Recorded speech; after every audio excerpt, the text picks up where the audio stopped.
Gracias por seguir con nosotros. Estamos en nuestra entrevista central del día de hoy y nos acompaña el señor René Jaques Gil, que él es el director del Instituto Nacional de Bienestar Estudiantil, INABIE, a quien agradecemos que esté aquí. Y vamos a comenzar de inmediato, porque realmente esta entrevista hay que aprovecharla al máximo. En estos días se han estado publicando informaciones en todos los medios de comunicación sobre unas situaciones que se han estado dando con el desayuno y con la alimentación escolar. Personas que han resultado intoxicadas en diferentes puntos del país. ¿Qué es lo que está pasando? ¿Cuál es el cuidado que se tiene? Porque ahora ustedes manejan muchísimo más alimentos. Así es. Bueno, nosotros tomamos todas las precauciones que mandan las normas internacionales, inclusive tanto para la selección de los de los suplidores, como también para seleccionar el menú que se entregará a cada estudiante. Y nosotros estamos conscientes que desde el momento en que tú tienes una distribución que se aproxima, ya casi estamos en 2 millones de raciones diarias de alimentos, por algún tipo entre el desayuno y el almuerzo. Entre el desayuno y el almuerzo. Okay. Es que prácticamente 1.4 millones de raciones de desayuno escolar, que cubre a toda la matrícula estudiantil, y la matrícula estudiantil inicial y básico y parte media, y unas cerca ya de 500.000 raciones de alimentos para el almuerzo. Entonces, es entendible que si tenemos cerca de 2 millones de raciones, algo pueda suceder. Claro. Y ante esa realidad, pues nosotros lo que hemos adoptado, las normativas también internacionales. O sea, no es casual que haya un protocolo de salud que funciona en todos los programas de alimentación escolar más reconocidos, pero que también es un protocolo de salud validado por la Organización Mundial de la Salud. Entonces nosotros aplicamos ese protocolo y en ese protocolo hay un proceso permanente de inducción a los directores de centros, a los suplidores, sobre cómo deben actuar. En el caso de los directores de centros, sobre todo, ese protocolo de salud, que por ahí tienen los muchachos una copia, un modelo, está colocado en todas las escuelas. Y cuando vemos los estudiantes 1, 2, 3, 4, 5, 10 que van a un hospital, es porque ese es el mandato que nosotros le hemos dado, porque la salud de los niños está por encima de cualquier cosa. Licenciado, precisamente llegan a los titulares cuando pasan situaciones de esta naturaleza, que cuando tú la pones en comparación con la cantidad de raciones que ustedes sirven todos los días, sí, son situaciones incluso excepcionales. Yo quiero que veamos, señores, este es el cuadro que incluye las recomendaciones nutricionales para la jornada de tanta extendida y también el menú de 5 días a la semana que ustedes están poniendo, sí, tanto como desayuno, también como para el almuerzo, sí, e incluso la tabla de valores nutricionales así recomendados. Porque yo quiero que veamos esto, porque antes esto eran aspectos que no se tomaban en cuenta. Y las cosas buenas nosotros también tenemos que decirlas. Las cosas malas nosotros las mencionamos para mejorarlas, pero evidentemente estos asuntos hay que tomarlos en cuenta, porque miren, a veces esas son cosas que usted ni en su casa las piensa a la hora de establecer un menú en sus hogares, y se hace lo que haya en la nevera o lo que haya en la despensa, pero que el ministerio tenga pendiente este tipo de parámetros para servir el desayuno, para servir la comida, para servirle las meriendas a los estudiantes, es importante. Vamos a hablar un poco sobre eso, sobre la planificación que ustedes tienen para lo que ellos van a comer. Así es, mira, el programa de alimentación escolar no solo pretende, sino que ya lo hemos logrado en un altísimo porcentaje de los estudiantes, que le proporcione por lo menos el 70-75% de las necesidades nutricionales de los niños, y que en la familia el otro 25% restante pues le pueda ser servido. Ya nosotros en la práctica estamos logrando esa meta en una proporción significativa, y tenemos la certeza, partiendo de lo que es las proyecciones que tenemos, de que ya al 2016 toda la población estudiantil estará en jornada completa o jornada extendida, y eso le garantizará a todo el estudiantado dominicano del sector público disponer de la alimentación necesaria y adecuada. Para conformar ese menú, no es un menú que se sientan 2 personas a construirlo. Es producto de un equipo donde participan tecnólogos de alimentos, nutricionistas y también participan hasta ingenieros químicos participan en la conformación. Pero se tiene la asesoría además de organismos tan prestigiados como el Programa Mundial de Alimentos y también el UNICEF. Pero además es el resultado, ese menú, de un estudio nutricional que hicimos del estudiantado dominicano. Pusimos a circular la segunda encuesta nacional de nutrición escolar, que puso de manifiesto cuáles eran las deficiencias que tenían nuestros niños. Por eso también se pone de manifiesto que hay que crear una cultura del buen comer, del bien comer, más que del bien comer y del buen comer. Porque normalmente la cultura nuestra, la del mucho comer y la del mal comer, es decir, comemos un mismo producto todos los días, y eso nos genera deficiencia, o sea, nos puede sobreengordar en un punto, pero también nos puede afectar en otro. De igual manera, las cantidades, si usted ve el menú, en un momento dado le decimos cuál es la cantidad adecuada que debe comer, consumir un estudiante. ¿Y cómo está impactando en los hogares dominicanos, licenciado, que los estudiantes tengan su alimentación segura? De manera impresionante. Nosotros ahora mismo estamos pagando un estudio de impacto porque pero ya sabemos, las reacciones nos indican que el impacto es de vital importancia. Yo pongo a veces de ejemplo... De 3 calientes, hay 2 incluidas ella. Yo pongo de ejemplo un chofer que nos dice, mire, yo estoy contentísimo porque yo dejaba 500 pesos diarios en mi casa, ahora dejo 100 pesos. O sea que estamos hablando del almuerzo. Claro. Solo en el almuerzo se está ahorrando un 75%, ¿verdad? Claro, hay un ahorro. De la inversión que hacía cada mes, un 80%, ¿no? Quería preguntarle, ¿ustedes elaboran el menú? Ahora, en el tema de estos estudiantes, o dónde se elabora, en las tandas extendidas sabemos que en las nuevas escuelas ya tienen sus cocinas, que ahí se está preparando todo en la locación. Pero en todas estas otras escuelas que no tienen esas cocinas, ¿qué se hace? ¿Ustedes contratan a una persona de la localidad? ¿Qué protocolo toman para eso? Hay un protocolo. Si la escuela dispone de una cocina ya debidamente equipada, pues hay que cocinar en la escuela. Eso nos da muchas garantías de la calidad del producto, por cuanto no tiene que ser trasladada de un lugar a otro. Pero si no existiera esa posibilidad, entonces nosotros estamos utilizando a empresas contratadas al efecto. Ahora bien, empresas de la zona, por ejemplo, una empresa de Dajabón, ¿allá se ubican o es un suplidor que viene desde Santiago? Desde el punto de vista de los requerimientos y que pueden aparecer lo que son nuestros pliegos de requerimientos, establece que lo ideal es que cada comunidad produzca la alimentación de los estudiantes. Es más, es una política gubernamental. O sea, está planteado dentro de la política del gobierno que la gran inversión que se hace a través del programa de alimentación escolar pues pueda servir para generar el desarrollo de las economías locales, dinamizar las economías locales, y nosotros estamos contestes con ese planteamiento. Entonces, lo deseable es que cada comunidad produzca la alimentación que consumen sus niños, pero si no es posible, entonces se requiere a la comunidad más cercana. Pero por supuesto, en los requerimientos que tenemos para el suplidor debe haber una capacidad de que el alimento llegue, no llegue frío, de que llegue a la hora puntual y de que por supuesto se respete el menú. Pero existe en la escuela un comité de gestión que lo preside el director de la escuela, quien tiene que asegurarse de que esas normativas se cumplan, de que la comida llegue a tiempo, de que llegue en buenas condiciones, y tiene instrucciones hasta de si la comida no está bien saborizada o no le da buen aspecto y hay personal entrenado para determinar eso, pues es preferible suspenderla ese día y no arriesgar a los niños. ¿Qué ha pasado, por ejemplo, en 2 de los últimos eventos? Bueno, ha sido un problema también de la cultura del proveedor de alimentos de República Dominicana. Usted ve que en este país es vedado que el cliente pase a la cocina. Solamente creo que 1 o 2 establecimientos lo hacen que el cliente lo puede alcanzar. Sí, es un misterio, la cocina de los negocios es un misterio. Entonces nosotros entramos en esa cocina para garantizar que cumpla con todas las especificaciones técnicas. Pero, para ir concretamente a tu pregunta de nuevo, es que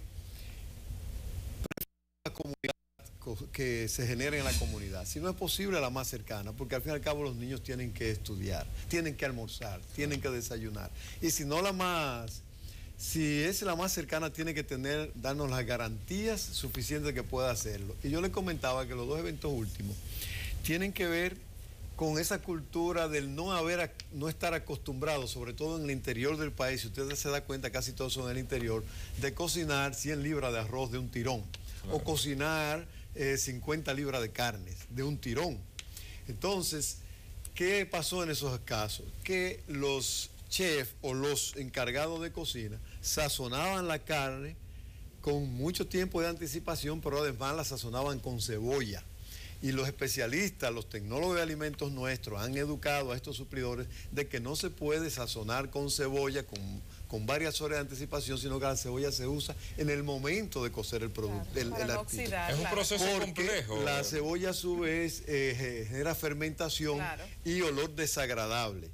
Y no necesariamente quiere decir que está mala. Fíjate que un evento donde 10 niños fueron afectados, esa escuela tiene 917 alumnos.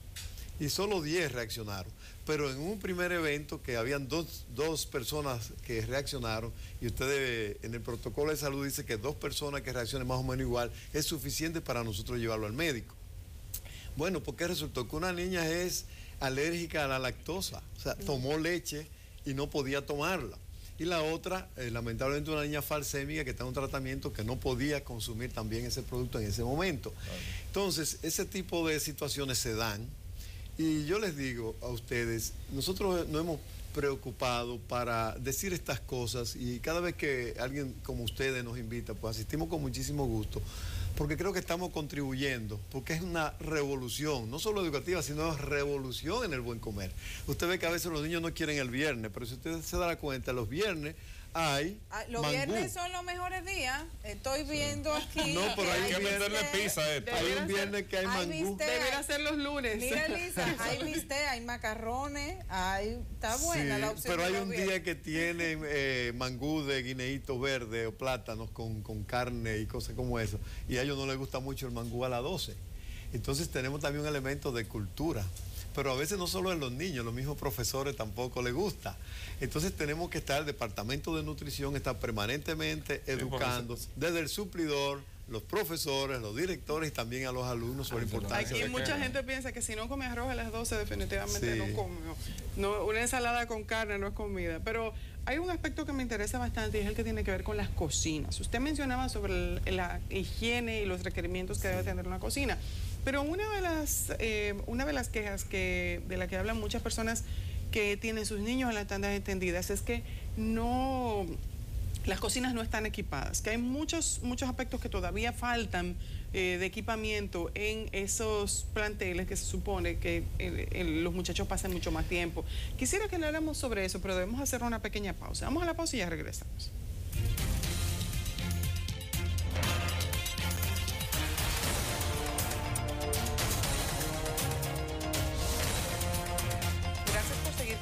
Estamos hablando con el licenciado René Jaques, que es el director del Instituto Nacional de Bienestar Estudiantil, y estamos conversando sobre el desayuno escolar y el almuerzo escolar en sentido general, y hablamos también y dejamos en la pregunta de una de las quejas que hacen los padres y algunos directores incluso de centros, y es de que entregaron muchas escuelas de tandas extendidas y las entregaron sin el equipamiento adecuado. Y uno de esos equipamientos es precisamente el que tiene que ver con el área de la cocina.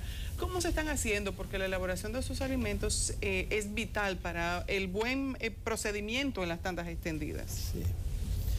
Bueno, y efectivamente nosotros esto lo vemos como un proceso y nos gustaría que también la población que con mucho interés le da seguimiento al área de educación, pues lo vea como un proceso, donde efectivamente existen algunas cocinas todavía no equipadas o en proceso de terminación, si se quiere. Pero en estos días me decía alguien, pero bueno, ¿y cómo va ese proceso? Es que ni siquiera en algunos aspectos, yo digo, el país estaba preparado y nosotros tenemos que manejarnos esa realidad. En un momento dado, el Ministerio de Educación está distribuyendo utilerías escolares, distribuyendo equipamiento de cocina, distribuyendo equipamiento de computadoras, distribuyendo los laboratorios para las escuelas, distribuyendo butacas. Y todo eso, en un momento dado, crea una especie de cuello botella que lo da la no existencia de la cantidad de camiones que nosotros necesitamos. Si tú vas, por ejemplo, a la distribución de uniformes, te vas a encontrar con que hay filas de camiones, pero en otros casos, subiendo al portal de compra y contratación, a la contratación de esos vehículos, llega un momento que no hay. Entonces quedamos un tanto atrapados en eso y por eso tenemos que moverlo como un proceso. El mismo ministerio establece que aspira a que nosotros desde ahora hasta los próximos 3 meses estamos en ese proceso de instalaciones, de ajustes. Fíjate tú que ahora mismo, por ejemplo, nosotros estamos distribuyendo todavía utilerías escolares. Y tú dirías, ¿pero por qué? Bueno, es que fue tanto la cantidad de utilería que estuvimos adquiriendo en el mercado y que hubo una política gubernamental que nosotros compartimos de comprarle a nuestros suplidores locales, claro, que todos los uniformes se han hechos aquí, los zapatos hechos aquí. Por ahí anda una muestra de zapatos, creo que tienen los jóvenes, de que son hechos aquí con piel dominicana, de piel, por primera vez de piel, y que hemos revitalizado las empresas del sector de calzado. Por ejemplo, San Francisco de Macorís, que estaban cerradas, ya tiene 2 empresas produciendo a toda velocidad, donde se producían los famosos zapatos Mocachú de Moca. Sí. Ya están los suplidores de Moca produciendo zapatos para nosotros a gran velocidad. ¿Y con el uniforme y el control? Pues recuerdo que hace ya un tiempo así tuvo un serio problema con el tema de los uniformes. El control extraordinario porque nosotros nos preocupamos de que tiene que cumplir la ficha técnica. Nosotros elaboramos una ficha que dice el zapato tiene que tener esta condición, esta calidad, este tipo de piel. Licenciado, precisamente aquí tenemos un kit de lo que ustedes le suplen a los estudiantes a la hora de que van a comenzar las clases. Aquí está la mochila, Hugo tiene ahí los zapatos. Eso es hecho aquí, esos zapatos. Tenemos Pero esto está maravilloso. Ese es un zapato que en el mercado puede costar 800 pesos de piel. Sin embargo, nosotros lo estamos regalando a los niños. Aquí vemos las mascotas. Y hecho al fabricante local, y hecho con el fabricante local. Con fabricante local. Y te puedo decir que tú tienes fabricantes de piel que estaban cerrados. Aquí existen solo 3 tenerías. Sí. Y estaban exportando el cuero salado de la piel del ganado. Sin embargo, ya se está procesando aquí. Licenciado, con un nivel de calidad inmejorable. A nivel básico y a nivel de media, ¿a todos los estudiantes le corresponde un equipamiento de esta naturaleza? Sí, bueno, lo de media no. Nivel inicial y nivel básico. Estamos hablando de casi 1.200.000 estudiantes y la tendencia sigue siendo a cada vez crecer y mejorar en todos los sentidos. ¿Cómo cuánto dinero se está yendo en el equipamiento de los estudiantes de básica e inicial o inicial y básica con este kit escolar? Bueno, ¿cuál es la inversión?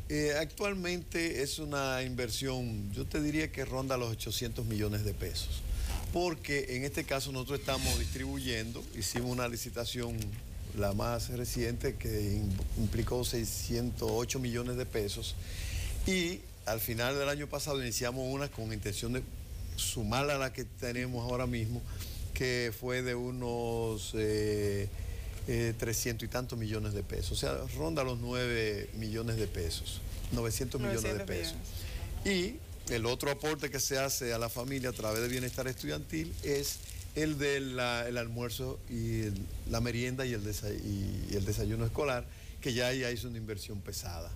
El presupuesto del INAVI de este año alcanzó los 7.400 millones de pesos en este 2014 y se proyecta un presupuesto que rondará los 9.000 millones de pesos. Porque el mayor costo lo tiene el programa de alimentación escolar. Y es el programa de mayor impacto también porque contribuye todos los días a un ahorro familiar significativo. Esto es 1 o 2 veces al año en las utilerías escolares, pero el alimento pues todos los días durante los 172 días. ¿Cómo están fluyendo, licenciado, los pagos a los suplidores, todo? ¿Cómo está el proceso? ¿Ágil? Sí, esa es una de nuestras satisfacciones y que en el Instituto Nacional de Bienestar Estudiantil estamos defendiendo al máximo.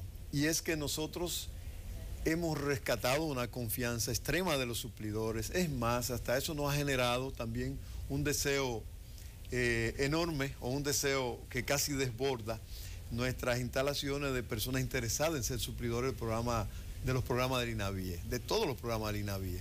Y es que nosotros estamos pagando puntual, a tiempo. El contrato establece que debemos pagar 30 días después de depositada la factura, y estamos pagando antes de los 30 días. Hasta ahora, y yo estamos preparándonos para que eso no nos desborde con la introducción de nuevos suplidores. Nosotros somos quienes llamamos al suplidor para decirle: manda la factura. Le depositamos su cheque. ¿O por qué usted no nos ha traído la factura si nosotros estamos diciéndole por la televisión que estamos pagando a tiempo? No nos haga quedar mal. Y a veces el retraso es del suplidor, y es que tiene alguna deudita con impuestos internos, y tú sabes que para ser suplidor nuestro hay que estar formalizado. Entonces tiene que ponerse al día. Pero a veces también hay un problema de cultura de los pymes, claro, sí, que yo he conocido casos que no puedo entenderlo, a menos que no sea en marco de una visión sociológica de cómo son nuestros suplidores pymes, que nosotros le debemos más dinero de lo que ellos le deben impuestos sobre la renta, y tienen el cheque allá y no lo pueden retirar. Entonces yo digo: pero hermano, ¿por qué tú no vienes? Va y paga y te va a ganar la diferencia. Tú puedes tomar prestado, porque no le podemos soltar el cheque hasta que no tarde en pagar impuestos sobre la renta. Entonces, ¿por qué tú no vas y coges prestado esa cantidad a quien sea, a tu padre, a tu abuelo, a tu suegro, a quien sea? Te liberan el mismo y va y lo pagan. Te liberan y tú vas de una vez y pagas. Son 48 horas. Te sobran a ti 600,000 pesos, y te debes 1,000,000 y tú debes 400,000, te quedan 600,000. No los retenga aquí. Sí, hay un tema pero hay personas, yo conocí un caso tan extraño en la provincia de Hermana Mirabal, que yo personalmente, cuando veo el flujo de pago, ¿y por qué este señor le debemos 3 meses? ¿Cómo es eso posible? Y lo llamé personalmente. Y me dice: mira, que yo tengo un supermercado, yo vivo más o menos bien, y es una colaboración al gobierno. A mí usted me lo puede pagar cuando quiera, pero nos crea una dificultad. Porque cualquiera puede decir perfectamente: pero mira, no están pagando, no es verdad lo que René está diciendo. Se encuentra de todo, licenciado, en el camino. De todo. ¿Qué supervisión? Gente sumamente buena. ¿Qué supervisión se está haciendo? Ya debemos finalizar, pero ¿qué supervisión se está haciendo para que el producto sea de la calidad con que ustedes le han requerido al suplidor? Hay una combinación que se da desde una supervisión en fábrica, de una supervisión en el proceso de elaboración y de producción, en el caso de la leche y de los jugos que distribuimos y de los panes que distribuimos, hasta la forma de trasladarlo al punto de destino y la forma de almacenarlo en el punto de destino y la distribución misma. Para distribución en fábrica tenemos un departamento de aseguramiento y control de calidad que está conformado por ingenieros químicos, ingenieros industriales y tecnólogos de alimentos.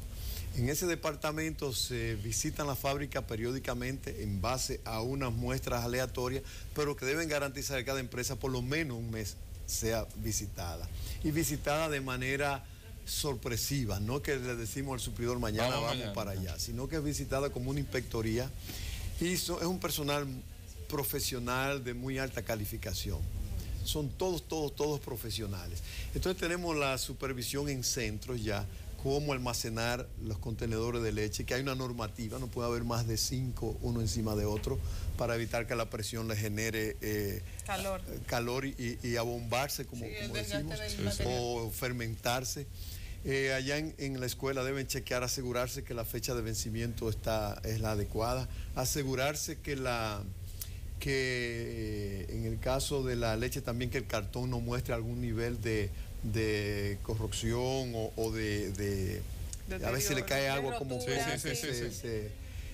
aparece como herrumbre, algo así, como un colorcito amarillo. Los técnicos saben, yo no tanto.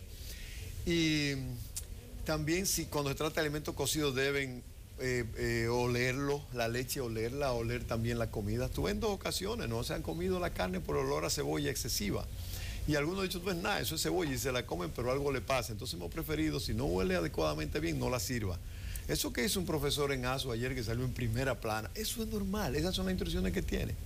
Si al palparlo, al oler los alimentos, al mirar los alimentos, te da algún nivel de preocupación en base a unas normativas e indicaciones que le da el Departamento de Nutrición a los supervisores y directores de centro, pues no la sirva. Claro. Mira, en algunos países, Puerto Rico, es más, casi en todos los países nosotros hemos visitado Puerto Rico, Cuba, Brasil, Panamá, Colombia, Costa Rica. Hemos visto los procesos, cómo funcionan, no personalmente, pero sino técnicos nuestros. Yo apenas he ido a 2 de estos países, enviado desde el Ministerio y Palacio. Existen también eventos. Nosotros le llamamos eventos. No nos gusta utilizar la palabra intoxicación porque a veces una simple indigestión. Pero es que cuando se maneja a veces es una alergia a un determinado medicamento. Yo recuerdo el año pasado tuvimos un solo evento y era alergia al apio de 7 niños. Y eso lo publicitan más que el trabajo que hacen ustedes todos los días. Ahí voy, Claudia, porque en esos países eso no es noticia. Aquí en primera plana. Sí, porque ustedes saben que a veces detrás de esos titulares hay gente que quiere el contrato para ellos. Eso sí también, y eso sí nosotros estamos muy, muy conscientes de que pasa, porque el hecho de que paguemos bien, que tú me preguntabas sobre eso, Hugo, el hecho de que paguemos bien hace que mucha gente se interese y hay luchas entre ellos, entre los suplidores, que nosotros queremos evitarla.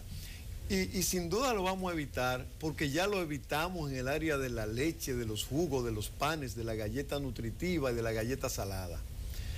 ¿Cómo lo evitamos? Hay un proceso licitatorio estableciendo los topes. Por ejemplo, ninguna empresa puede tener más de un determinado porcentaje de la cantidad de raciones que nosotros servimos. Y ahí se resolvió el problema. Pero también establecimos la unificación de los precios, es decir, no nos vamos a la comparación de precios, que es una modalidad que nos da la ley. Preferimos ir al precio único, que también es una modalidad que nos da la ley. ¿Qué hace con el precio único?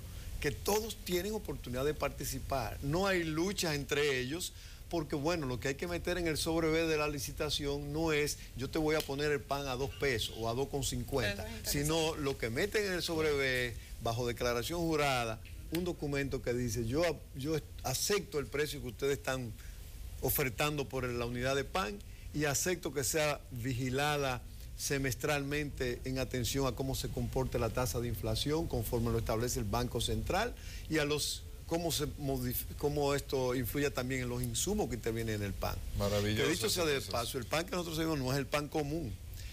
Es un pan con un sabor diferente que tiene una determinada cantidad de harina de trigo, una determinada cantidad de harina de maíz, una determinada cantidad de huevos, una determinada cantidad de grasa, una determinada cantidad de azúcar. O sea, no es... A mí me gustaría... Gracias. Un protocolo. Licenciado, muchísimas gracias. Muchísimas gracias por estar con nosotros. Muy amable. Éxitos y a fin de cuentas la finalidad es que todos estos estudiantes reciban sus alimentos.